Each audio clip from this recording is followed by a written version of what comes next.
Конечно, родители всегда желают для своего ребенка лучшего. Но является ли современное образование лучшим инструментом подготовки ребенка к гармоничному существованию в переменчивом 21 веке?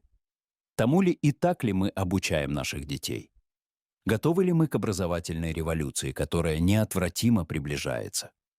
Об этом с нашими зрителями делится настоящий новатор образования, писатель, ученый, основатель первой в Украине частной школы-лицея «Грант» и президент международной корпорации EduFuture 7W Владимир Спиваковский. Сегодня в системе школьного и высшего образования в разных странах, во всем мире, возникают значительные дисбалансы.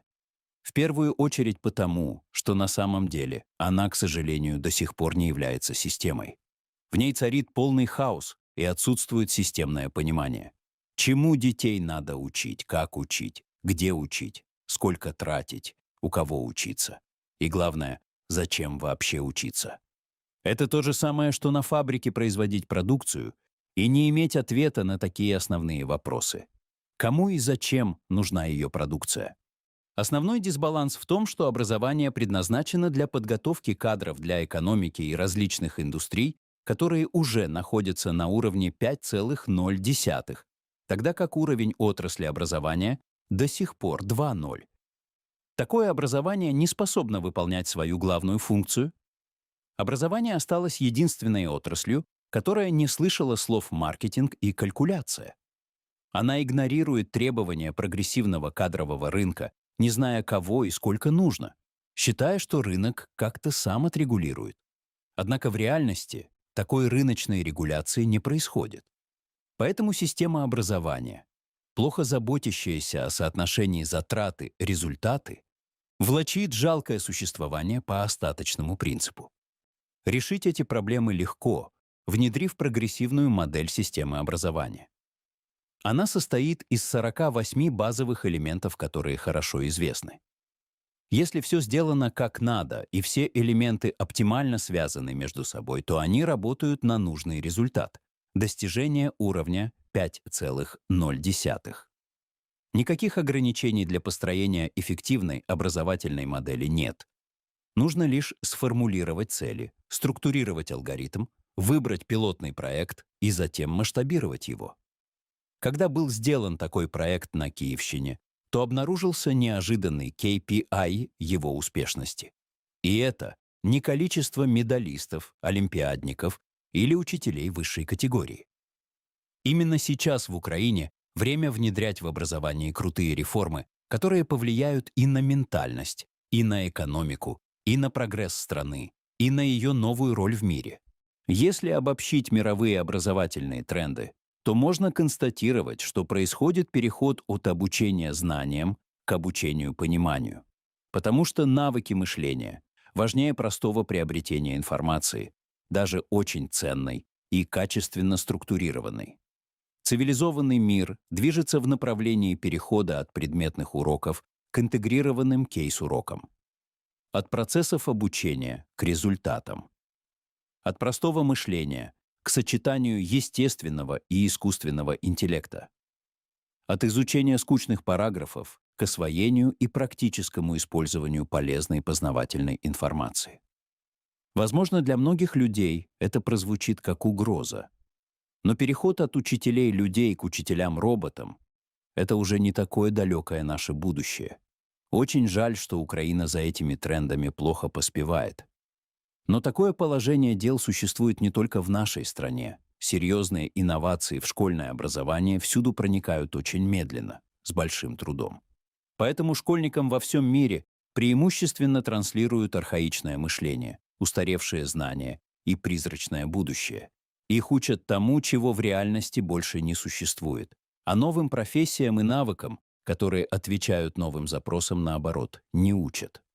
Современному человеку так называемых классических знаний уже недостаточно, потому что за последние от 100 до 150 лет возникла новая познавательная классика, о которой школьные консерваторы даже не подозревают. Любая система соответствует дыханию своего времени.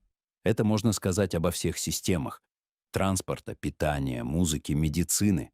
Они сейчас совсем не такие, какими были 300 лет назад. Только образование остается почти неизменным. Вы заходите в класс и видите там то же самое, что и в прошлые эпохи.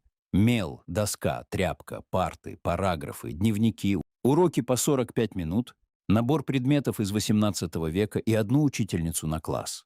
Образование осталось единственной отраслью в мире, в которой по-прежнему используют малопродуктивный ручной учительский труд. Из-за этого КПД системы образования всего около 20%. Обычно страны внедряют собственные системы образования. Британскую, сингапурскую, финскую, японскую. К сожалению, универсальной системы образования для всех не может быть. Потому что образование — это не только синусы, валентности, атомы, нейроны, формулы и теоремы. Это экономические возможности страны, ее история, традиции и степень устремленности в будущее.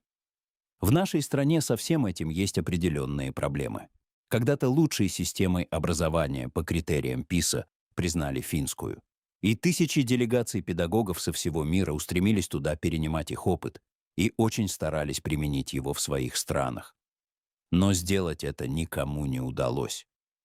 Поэтому в течение где-то 20 лет финскую систему сняли с пьедестала, и ее место заняли страны Юго-Восточной Азии. А там принципы, на которых построена система образования, отличаются от финской. Азиатская система жесткая. В ней много уроков, домашних заданий, наказаний, конкуренции и стрессов. Но и результаты мы видим высокие. Весь мир с восторгом смотрит на стремительный рост экономики и благосостояние населения Южной Кореи, Гонконга, Китая и так далее. Европейская система, наоборот, намного толерантнее. Она спокойная, нетребовательная, безоценочная. Для нее главное — психологический комфорт ребенка, чтобы он не нервничал. За это учителя получают высокую зарплату. Однако со временем выяснилось, что результаты такой системы не очень впечатляют, а на учителей в бюджете не хватает денег. Впоследствии в финских вузах возник дефицит умных профессоров, а из национальных брендов образование вылетело. Остались только финские бани и финские домики, даже Nokia не удержалась. Это говорится не для того, чтобы мы в Украине кого-то слепо копировали, а для того, чтобы ставили перед собой амбициозные цели и в соответствии с ними меняли систему образования на современную, которая будет отличаться от старой системы, как дрон от рогатки. Это, кстати, можно сделать быстро, безболезненно и без особых затрат. Такой опыт есть в нашей и в других странах. Есть такое понятие «фазовый переход». Это когда новое принципиально отличается от старого. Например, самолет от телеги. Или небоскреб от старомодной дачи. Или мобильный телефон от громкоговорителя. В XIX веке серьезно обсуждали прогресс гужевого транспорта. Придумывали новые подковы для лошадей, сорта кормового сена, кибитки, породы лошадей, размещение постоялых дворов и тому подобное. А потом в мир людей ворвался автомобиль, и все перевернулось с ног на голову. До XIX столетия самой распространенной была профессия факельщика, который по вечерам на улицах зажигал, а утром гасил фонари на столбах. Это был выгодный и огромный многомиллионный бизнес. Пакля, огниво, ведра, столбы. Казалось, что так будет вечно. Но пришел Эдисон и сказал: «Вот лампочка». И снова все вмиг перевернулось. Что мы видим сейчас? На планету напал искусственный интеллект, благодаря которому обучение будет полностью перестроено. Даже иностранный язык не надо будет так невыносимо всем изучать. Изменится не только сама профессия, но и количество учителей. Их столько уже не потребуется. К сожалению, наша система образования практически не реагирует на эти тренды, игнорируя возможные негативные последствия. ИИ решает многовековую неразрешимую задачу педагогов.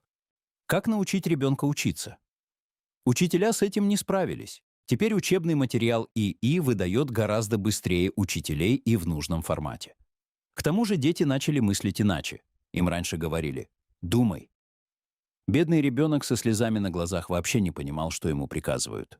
Теперь он быстро усваивает разные типы мышления. Креативное, ассоциативное, Логическое, критическое, практическое, бизнесовое и системное. Задания ребенок получает не формальные, а интересные. Отсюда растет мотивация учиться, чего было трудно добиться веками. В Китае есть школы на 100 тысяч и детские сады на 75 тысяч детей. И это никого не смущает. Просто все процессы организованы по-другому, да еще и с лучшими результатами.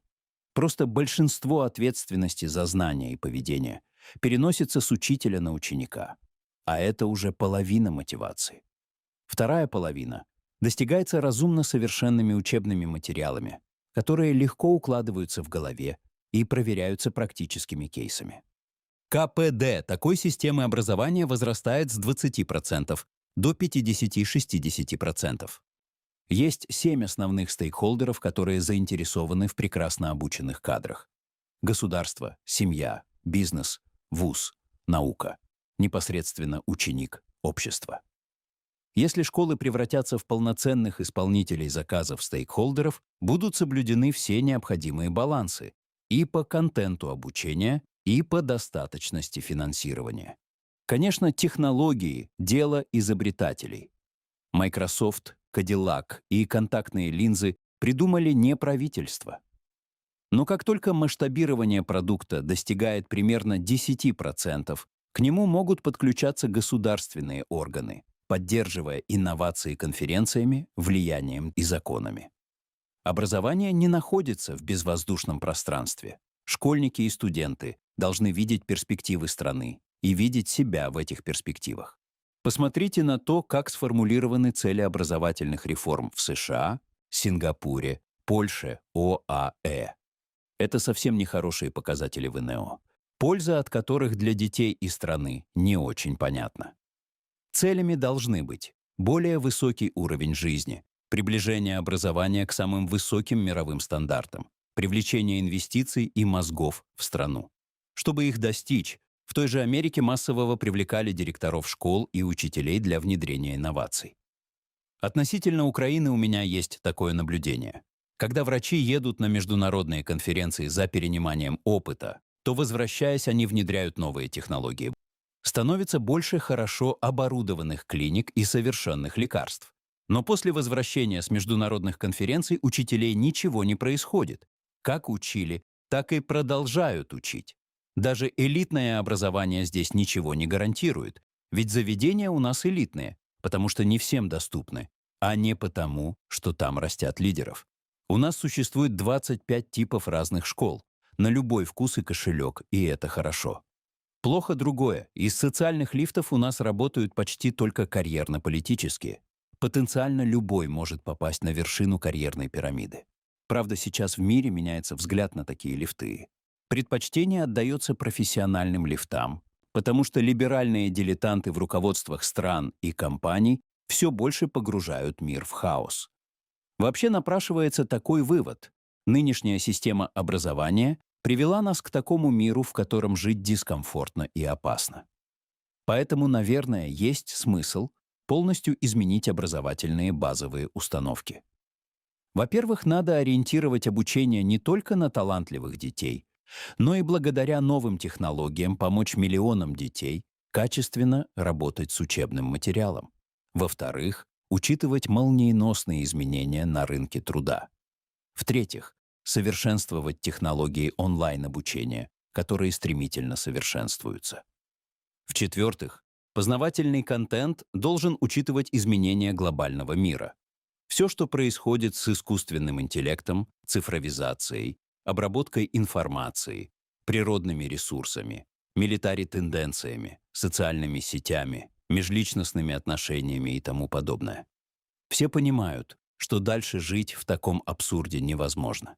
11 лет несчастный ученик загружает себе в голову тысячи разных параграфов, но все равно после окончания школы ничего не знает, не умеет, не может и не хочет. Вопрос.